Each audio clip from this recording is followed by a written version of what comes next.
Hey, everybody. Welcome back to the Mentor Nation podcast. If you don't know me yet, my name is John Abbas. And for the last year, I have hosted this podcast in an effort to bring on people living outstanding lives, doing unbelievable things, doing really interesting things so that they can share their stories and their lessons with you.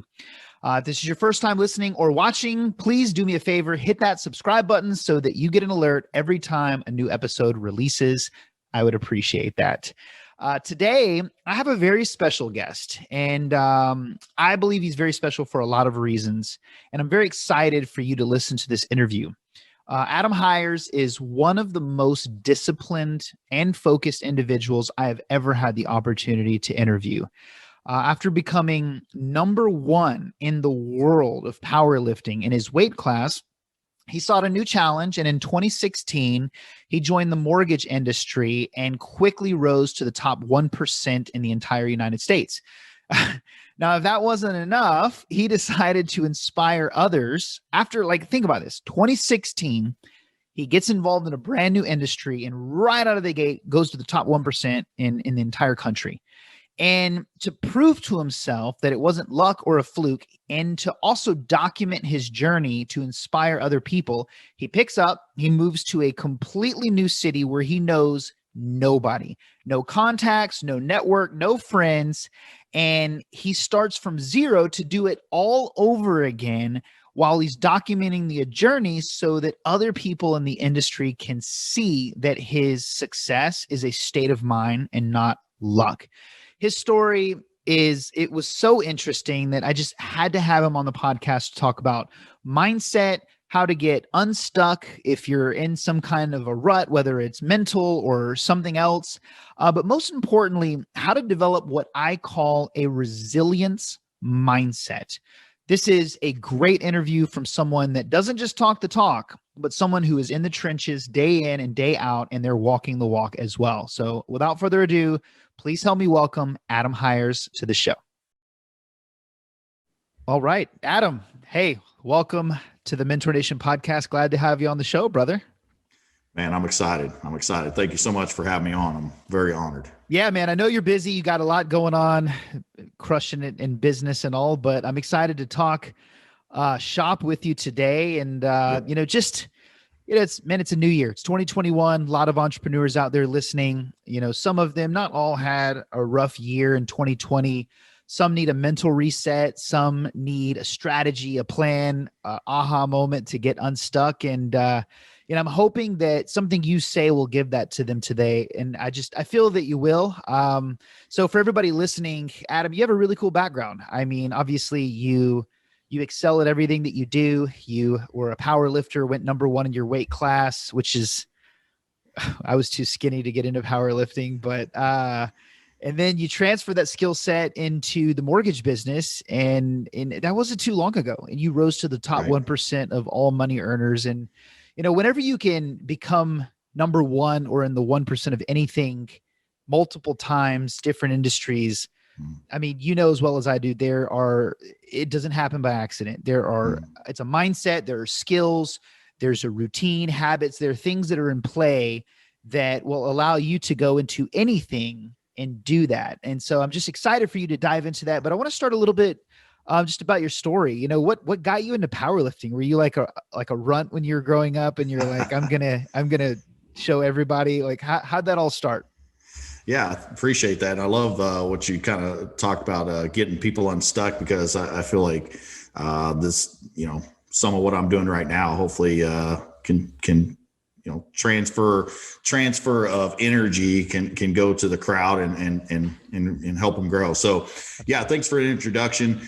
The question you asked about where did it come from for powerlifting? Well, growing up, I was just strong. I was on a, out in the middle of nowhere, and all I did is just pick up a lot of logs. We had a lot of stuff to do, a lot of chores, and it was crazy. Right. So I was always strong. I would always pick things up. But as I was, in my early 20s, I was boxing. So I was, I loved it. And it was really hard for me to get fights. It was crazy. I would show up sometimes, and then all of a sudden somebody would show up or pull out, and it's just frustrating because I wasn't getting the fights I wanted. I'm training my butt off. Right. And so I had all these aspirations. I want to, do this and do that in boxing. Well, I just got frustrated. So it took 2 weeks. I was like, I'm going to take 2 weeks of refresher because I was working this, factory job at the time, working 12-hour days and trying to box, which is, really, exhausting. Yep. And so I was like, I'm taking 2 weeks off. And so I did. And I was like, what am I going to do with 2 weeks? Because as you'll probably understand, and you understand, and a lot of your people that just want to grow all the time, you can't really take 2 weeks off. Yep. And so as a couple of days passed, and I was like, what am I going to do? So I ended up coming across a guy called Pavel Tassolini. I don't know, I'm probably hacking his name, but it was like the doing squats and deadlifts and bench. So I went out and I was like, okay, I'm going to buy 390 pounds of weight, and I'm going to do 5 reps with this weight for I'm not sure how much I can deadlift because I hadn't deadlifted forever. And I deadlifted 5 times real easy. And I was like, okay, I need more weight. So I went to the gym and I did 580 pounds the first time I ever deadlifted. Oh my God. And so I was like, I'm not sure how good that is. So I come across a powerlifting magazine, and I was like, oh, that's pretty decent for the first time. And it just kind of went from there. I just got hooked and addicted and just kept trying to push more weight. And it was just I love the mindset it took to get crazy, because it's kind of stupid to get up under, 800, 900 pounds. So what's your record, your deadlift? So the most I ever deadlifted was 835 pounds. Wow. Did that in the gym. I did, squatted to 875 in the gym and, benched 535. So. Wow. That's pretty, and you're in your 20s when you're doing this. That's like 20s, early 30s. Yep. Wow. So obviously, to become number one in your weight class, I mean, you were growing up, you're strong naturally, but I mean, I'm assuming that the people you competed with were too. Mm-hmm. And so, I'm interested, like, what was the mindset like? I mean, how much work did you have to put into that every day? Did you just work out for a couple hours? Yeah. Was it, to go number one, did you have to have diet, everything? Like, what were some of the mental things that you had to do in order to get there? Yeah. I think more than anything, I'm just allergic to average. I hate it. To this day, if I didn't know a lifter and they were going to do close to what I was going to do, that just is, I can't stand that. If I knew who somebody was and there was some big name, it's like, oh, okay, they got an excuse to be in doing what I'm doing. And so the mindset was just, I got to be better. I got to do more, and I got to create vision to really just kind of have that animalistic type of nature you have to go into a different zone and push through what you need. I mean, so it was 4 days a week is what I would train, hour and a half or so in the gym. But it was a lot more the mental state because, as I was at, the office, I would sit there and think what I was going to do for the day. And my mind kept racing. Like, I'm going to hit this amount of weight and I'm going to do this. And that's what and when I showed up, it already happened. It just already happened. And all I had to do is just go ahead and play it out. And I think that was the biggest thing.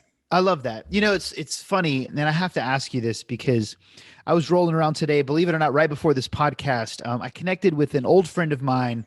Well, not even an old friend. I didn't even know him. We just happened to grow up in the same street, and we both grew up extremely poor in this really crap neighborhood outside of Nashville. And we just happened to both grow up on the same road, like 12 houses apart, but we didn't know each other.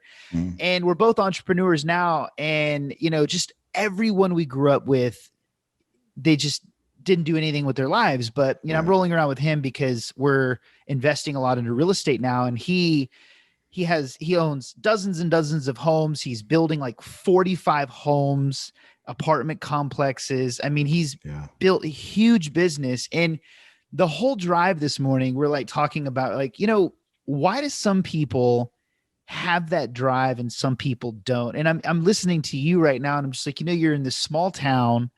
We grew up in this ghetto town. It's just like, where does that come from? So like, I want to ask you, like, where do you think your drive and motivation, especially coming from a small town where almost everybody's ambitions are lower usually just because of how you're brought up. Like where do you think it came from?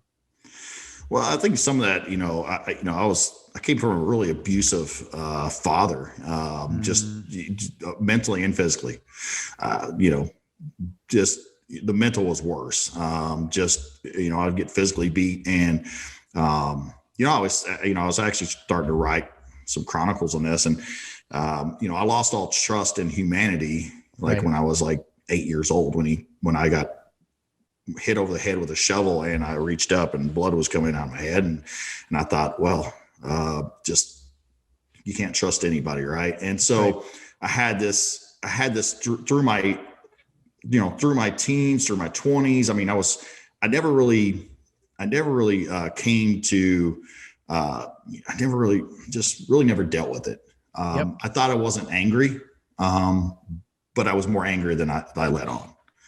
And so really it was driving me to be as strong as I could and kind of just build this armor and like, I'm going to prove him wrong. And I'm going to do this and I'm going to do that. And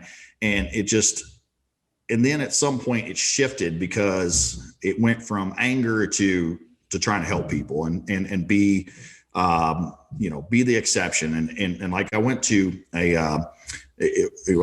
what was the name of that place? Sunrise Children's Services, great place, about 2 years ago, and did a speech for these teenagers that are, have had similar past, and just being, you can break the cycle. You don't have to beat anybody. And I remember even, as even my daughter was born, thinking, am I going to physically or mentally abuse her?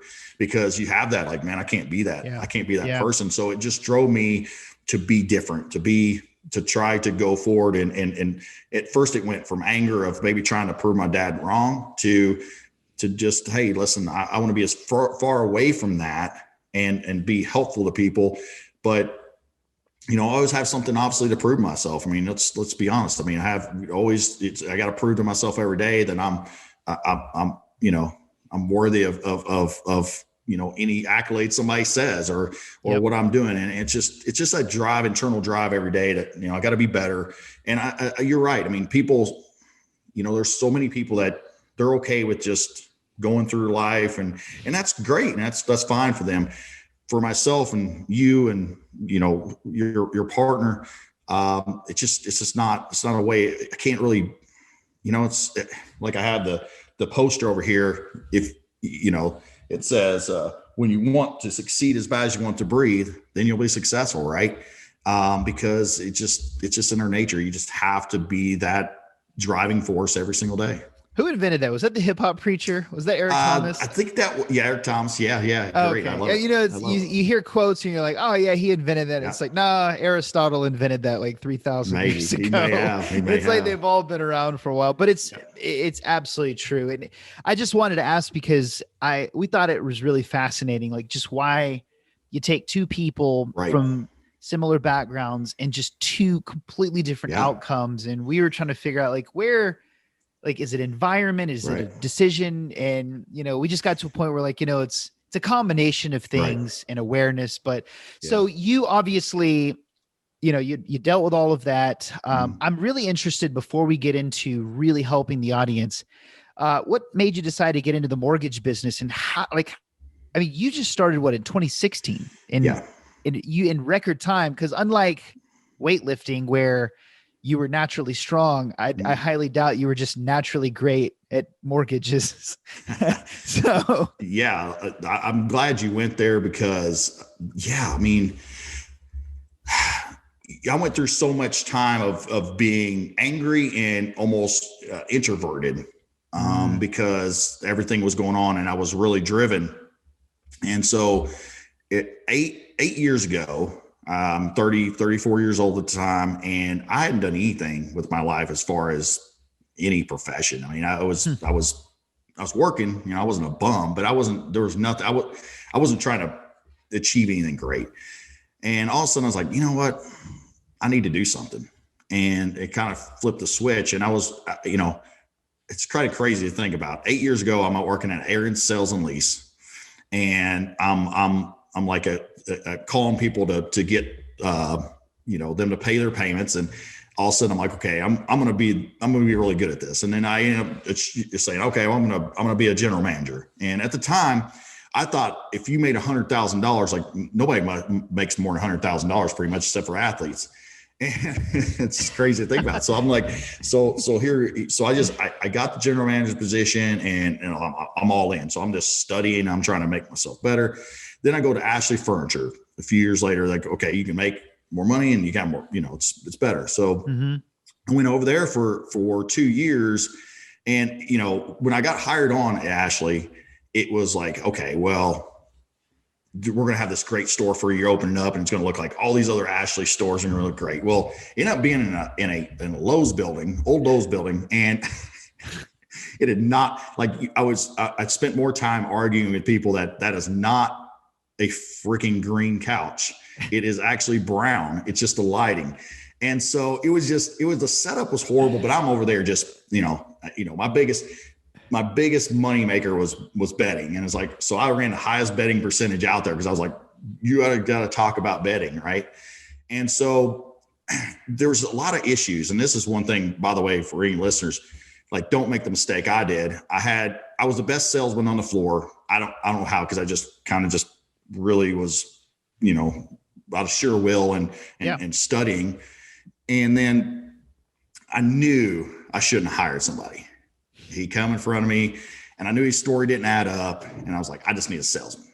And I hired him and he came on and he was divisive and just stirring rumors, right? Just horrible. Yep. Ran through my store.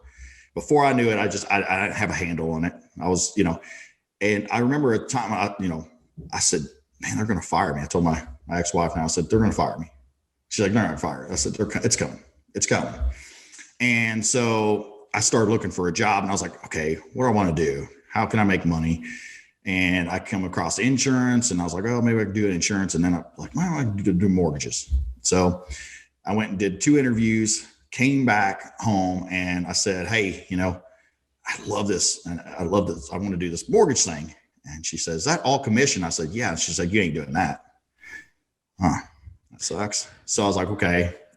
So I went back to work. It was like about 2 weeks later. And the regional manager comes walking through the back door and I was like, damn. You knew it. I knew it. He comes, he says, hey, we got to let you go. And I was like, okay. And I was like, it hurt. You're right. Still, even now, it hurt. And I said, okay, I got to do this. I have no choice. Growth, legacy, impact, I say, right? So I said, no choice. I got to go out there.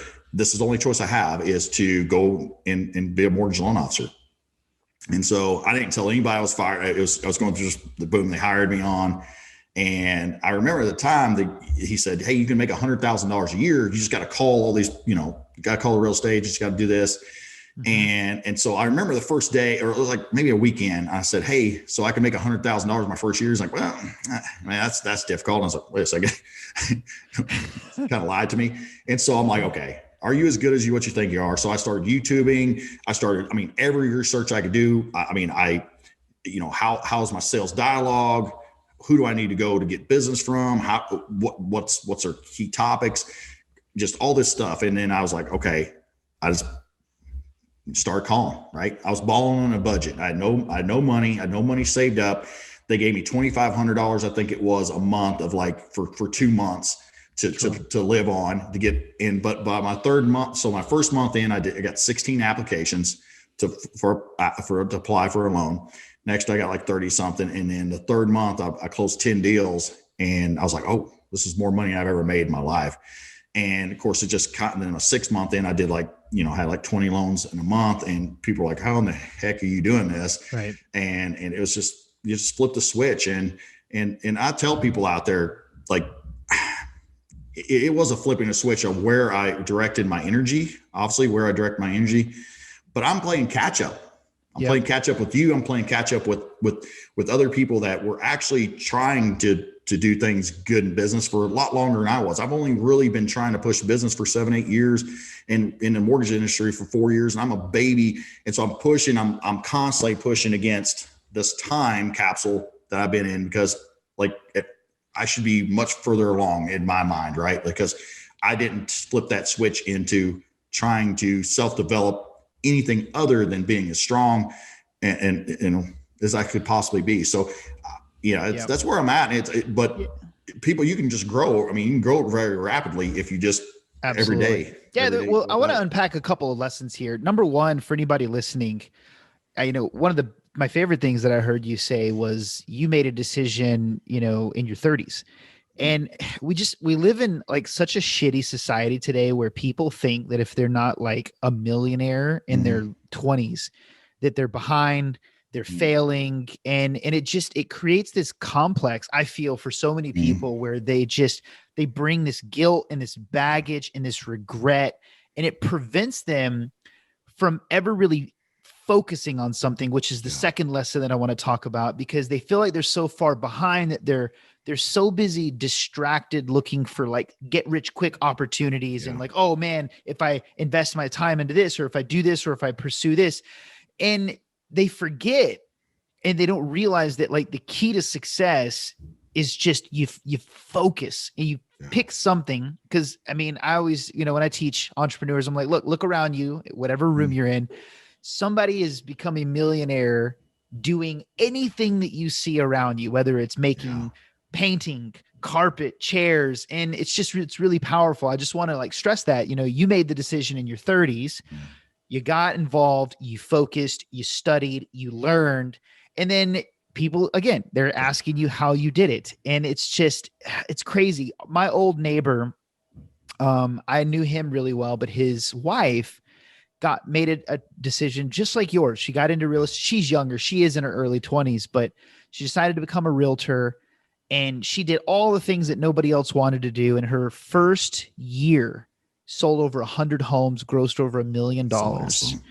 And now she's on all these panels for Keller Williams. They're all asking her how she did it. And it's just like, focus. Right. It's just focus. So you're killing it. Obviously, you build a great business, you rise to the top 1%, but now you're coaching a lot of people. And so, tell me about that. Like, who are you coaching? What are you teaching them? But like, most importantly, like what are the big problems that you see most entrepreneurs are running into, and how do you help them like get out of that?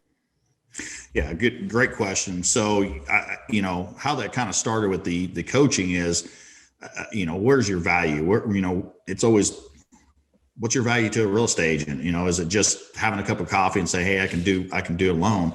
Well, I mean, that's one way. And sometimes we complicate it. We just need to have that conversation, but also, how can I provide value? How can I get in front of people? And so I started doing these classes for real estate agents and business professionals to help them grow their business. And of course I was trying to help them.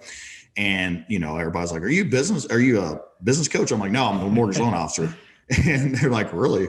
And I said, yeah, I'm just, and so you're like, you really need to do this. So I opened that up, and there's a lot of trials this last year. I opened up officially, like basically 1 year ago, and, had some success with it, and had some big failures with it. What I can tell you is that, you can't coach everybody, that's for sure.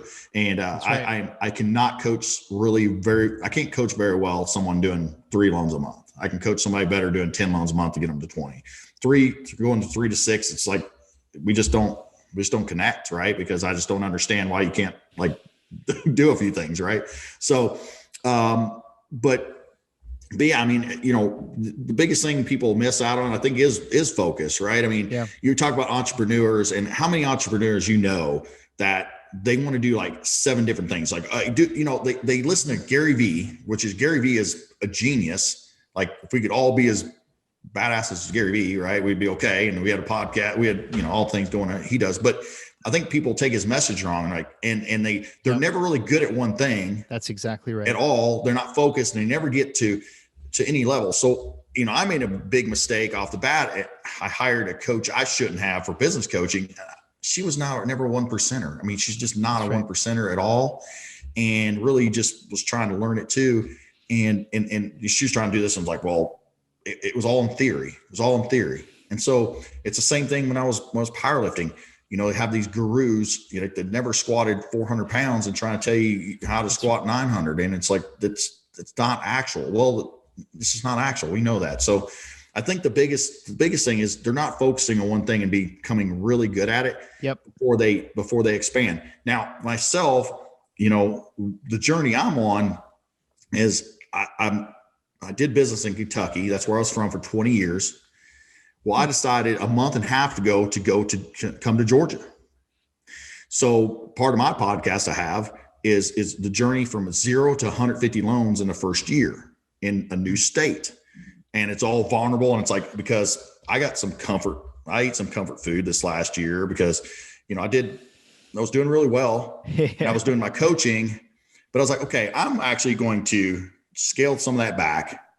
I'm going to relearn one more time how to do it again, duplicate what I did, grow even bigger, and work some of these systems so I can be a better, more valuable to people, and really just show them, hey, listen, you can continue to have these big dreams and big goals and go outside yourself. And I think that, again, we talk about focus. And I think the biggest thing is just the comfort. You get into that comfort zone, and all of a sudden you have your business. You're like, okay, now I just have to do this and this. And I have a database, so I don't have to cold call. I don't have to go get, no, let's just burn the ships again. I think we burn our ships sometimes. Like I burned my ships when obviously my ships were burnt for me, like when I came in the mortgage industry. Yeah. And now I'm intentionally going and burning my ships and saying, okay, well, I'm coming to this new place and I'm still trying to grow. I'm obviously growing Kentucky still, but going to this new state to try to grow my business and repeat it. And now show people that can be done and show myself again. It's like you're always trying to prove to yourself you can do it again. And what lessons can you learn now? And what was I doing better? So for me, I always look, what am I doing better now? But what was I doing better when I first started? And I was in blissful ignorance when I first started. Blissful ignorance. Because I would just call you if you're a badass realtor, and I just didn't care. Because I was like, I don't know who you are. And then after time, you're like, well, they're good. And I don't, you get the pretty girl syndrome, because you're the pretty girl's not getting asked out. And you have all these things that goes into it. Or all of a sudden you see another lender's talking to them and all these things that I was just blissfully ignorant and just going forward. And sometimes I think that did limit me as I got bigger. And sometimes your ego gets a little ahead of you. And I had to kind of face myself and say, you know what, your ego is getting a little ahead of you, Adam. You're not that good. You have a long way to go, and you're going to strip off all the armor and you're going to do it here. And you got nothing but to do it. Right. Yeah, no, absolutely. Grant Cardone has a really good quote on that. He's like, every day I just wake up and I start from zero. Act like I have nothing and I start from zero every day. It keeps me hungry. He's like, whenever I make money, I get rid of it. I put it somewhere, do something so that I mentally know how to start from zero. So I want to ask you too, because you're in a very customer facing business. And a lot of the people that are listening here, we're in the connection age, right? Through social media, and there's all these new apps and platforms coming out, like Clubhouse that just launched, that's taken the world by storm. And so everybody, whether they like it or not, is becoming a customer facing or a following facing person. And so, for you to go from 0 to 150 loans in a year in a customer facing industry, what are some of the most important things outside of just focus that allows you to be able to do something like that? Because I'm familiar with mortgage and real estate industry. That's a lot of money. And for you to be able to do that, what was it? Networking? Was it getting up early in your morning routine? Like, what are the 2-3 components that allowed you to really do that would allow other people in whatever industry to be able to implement? Well, number one, obviously it's just relentless. You have to be relentless. We could talk about that all day. It's a relentless attitude of not, and it's getting rid of that ego again, because, when it is hard to make calls and do all those things and be vulnerable with a huge ego. It's just very difficult. You got to release it and say, hey, you know what, I'm here of service. I think there's yeah, I mean, there's so many apps out there, so many things you can do. Clubhouse, I've kind of started some in it, but I was like, okay, I gotta. But sometimes we have so much things that are going on that again, I hate to keep hitting focus, but it is true. Like you get so many things. You have to be. And Grant Cardone, back to him, he says, squeeze every ounce of juice out of everything you have. So squeeze every ounce of juice. And it, like, again, back to the entrepreneur, what do you do? They're not squeezing every ounce of juice of what they have right in front of them right now. So, I mean, I think that, to build a base, you have to build familiarity, right? So, I mean, I think that the platforms gain familiarity and people see out there and they just kind of feel like they already know you, which I obviously use that. But, it's a contact sport. It's contact for anything. I mean, there's people think that, there's a different law of attraction, right? You're doing this podcast. I'm sure that this podcast draws in people and you have more conversation. You have the law of attraction, but I guarantee if you just did a podcast and that was it. And it's like, well, just let the money flow. I mean, right. And this doesn't happen. So we have to have, I think we have to have building the familiarity, building our brand. And we also have to, be relentless on, we got to outreach and we got to follow up and we got to serve. I mean, I think it's just, it's, and again, I go back to Grant Cardone, right? Like he had on this journey he's got with this billionaire, zero money. He goes to a mattress store, right? And he's like, everybody's focused on social media and like, they just forget like just doing the old school stuff. That's right. I think when it comes to it, like there's so many programs like mortgages, right? There's these programs and the people running it a lot of times haven't even wrote a mortgage or really grown any business than just lying to people, trying to get them to buy the program. And they're like, well, you never have to chase a realtor again. You have to, well, first of all, if you feel like you're chasing somebody, that's right here because like you think you shouldn't follow up with people. And it's old school, new school. You have to combine those. You have to, I think to really scale at the highest, be on the platforms, build the brand, but also you have to old school and don't let that money don't step over that money that's right there that you can go directly to it. So it's like, you should always think like, how can I ball on a budget? Like if I had no budget, if I didn't have money to put on a podcast, I didn't have money to do an advertising, I didn't have social media even, like how can I ball on a budget right now and get business now? And that's the first focus. How can I squeeze everything out of that? And then how can I also, build business on the other platforms, et cetera? I think that's the biggest thing, what I would say. Awesome. Yeah. You said something earlier too, that I thought was really powerful. I think you called it blissful ignorance. Blissful ignorance. I always say, ignorance on fire is better than intelligence on ice. And it's true because even when I first started this podcast a little over a year ago, I didn't know where to go to get like really successful guests. And so like all I thought to do was just ignorance, right? I took my favorite business podcast at the time, which was Entrepreneurs on Fire. They had done probably 3,000 episodes. I made a list of every guest that had ever been on there. And I just started one by one and I didn't know who they were. I just didn't care. I was just like, you. And some of them were billionaires running, 9-figure companies. And I was able to book a lot of them. Like, my first, I think 10 guests on this podcast were people that were running anywhere from 20 to $150 million companies.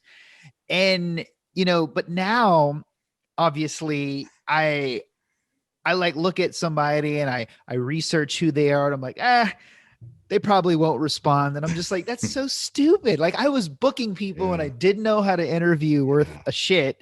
And it was just because I was just running through the numbers, being as genuine, no ego. And so you really make a valid point, and for those of you guys listening, it's focus. It's being willing to do the things that most people aren't willing to do, but it's not ego is the thing that I want to hit here that you said, Adam, that I took most out of what you're talking about is we all get to that point, I feel, where we get stuck because we either get to this point where we think we're we're too good to do the small things, Right. or we're not willing to do the things that we did at the very early stages to get where we are. We're like, well, I'm above that. I'm past that. And that right there can kill you. And so that's just, I mean, obviously it's great if you can get to a point where you could delegate a lot of those things, and but you just always have to have the mindset you're willing to do it. And that's really awesome. So obviously you coach a lot of people, and I want to finish up by just having you impart a little bit of wisdom for everybody listening, because I really think it's powerful, especially what you said, from 0 to 150 loans in a year, that there are people that have been doing mortgages for 10, 20 years that have never done that. And so for everybody listening that wants to know the shortcut, or like, how can I do in 1 year that I didn't think was possible in 5, like, what are some of the things that you want to leave everybody with today that could help them get unstuck if they're in a place where they're just paralyzed by inaction because they're overthinking everything? Like, what would you say to them? Well, I think that's, you hit the nail on the head at last, like overthinking everything. I mean, again, I shared the other day, the famous quote by Martin Luther King Jr. is, you don't have to see the whole staircase, just see the first step, right? And just take the next step. That's it. Just take the next step. If you train yourself just to take the next step with full, just full vigor, no ego, and just go out there and do it, then you'll find the other steps that you need to take. There's no way that I would figure some things out I did without just taking that next step. There is no shortcut to it.